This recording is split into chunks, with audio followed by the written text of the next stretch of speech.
All right, y'all. This is the last set of verses I want to study from this that group of scriptures that I initially gave you earlier this week. And this time, I'm talking to the wives. Starting at Ephesians 5, verse 22. And it says, "Wives, submit yourselves unto your own husbands as unto the Lord. For the husband is the head of the wife, even as Christ is the head of the church, and he is the Savior of the body. Therefore, as the church is subject unto Christ, so let the wives be to their own husbands in everything." Now, it's very strategic the way that the Lord set up the marriage. You got to think about it. You can't have two people trying to drive the same boat. You're going to hit a reef somewhere if the steering wheel is going in two different directions. So God knew that he had to appoint a driver and give the driver help to maintain that ship.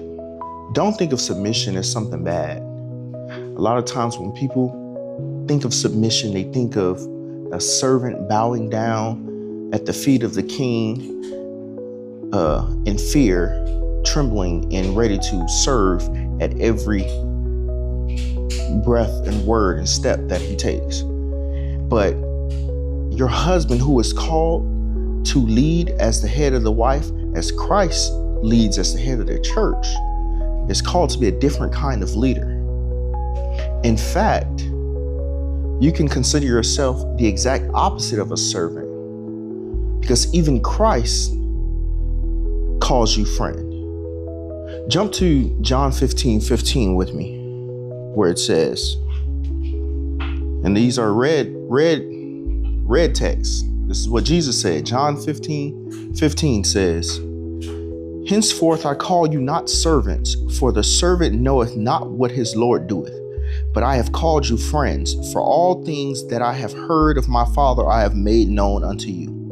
Now, if God says, "Husband, you be the head, and I will talk to you, and I task you with properly leading that household," he is to share with you what the Lord has shared with him and lead you to prosperity God's way, not for him to reign over you as some king of the seven seas and have you scrubbing the floors and rushing to cook dinner before he comes home. Though it is nice to serve him and help him and care for him, he in fact is called to do the same for you.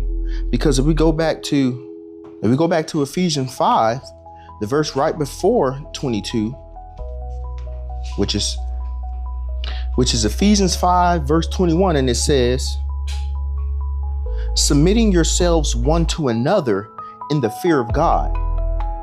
So he didn't say make her feel less than, so you don't have to worry about that. A God-fearing man isn't going to do that. What you got to focus on is playing your role in the marriage so that you two as one could have prosperity God's way and not the things of this earth.